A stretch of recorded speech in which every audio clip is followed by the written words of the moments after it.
Hi guys, I'm John, one of the founders at Stems, and today we're going to go through how to prepare a mate.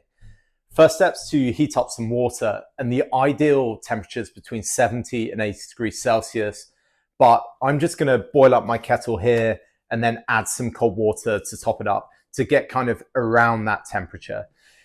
You basically just don't want to end up with using boiling water because it burns the yerba and it can damage the inside of your gourd. But other than that, you don't have to be too precious over the exact temperature. It just needs to be hot and drinkable. So while your kettle is boiling, you want to add your yerba mate to your gourd, filling it up to about two-thirds to kind of three-quarters. And once done, you then cover the top with your hands, tilt it, and give it a good old shake. The shaking's not just theatrics, it is functional. It separates the dust from the yerba and means that your Bombilla, which is your filtered straw, it won't clog up when drinking from it. It also ends up on your hand like this. Then place your gourd back down at an angle. So the yerba mate is mounded on one side, leaving a big space on the other side. Now the kettle's boiled, we just want to fill up the thermos with boiling water.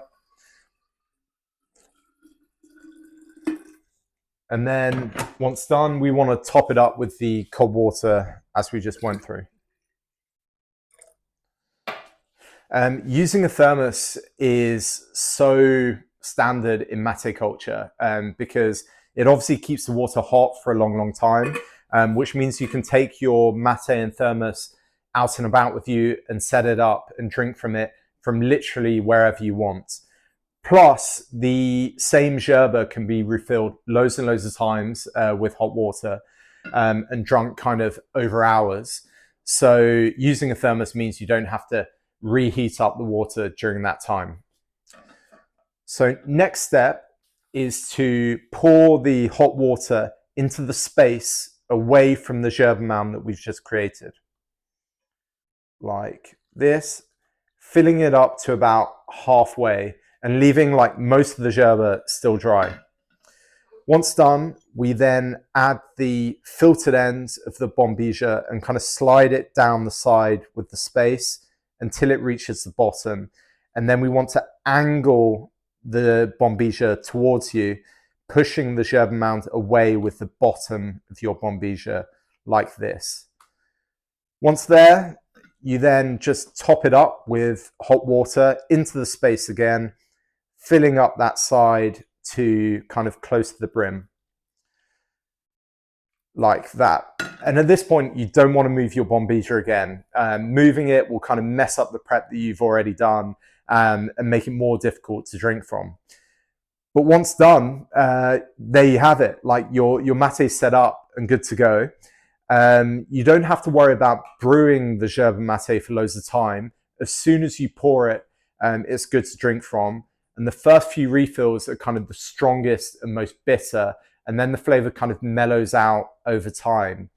But the way we set it up will mean it will last for ages because we've poured the water, where we've poured the water, the yerba absorbs the water, expands and releases its flavor. But the rest of the mate, the yerba mate, remains dry. So kind of each refill, bit by bit, we pour a little bit over a bit more of the dry yerba, releasing more of the flavor until the last refill where we've covered all of the yerba mate with water and all of the flavors kind of released. But that should easily use up like a liter of hot water. So cool, there you have it. You're now ready to prep and drink a mate, a traditional mate. Best thing is just to experiment, have fun, and after a couple of times, it will become kind of part of your ritual.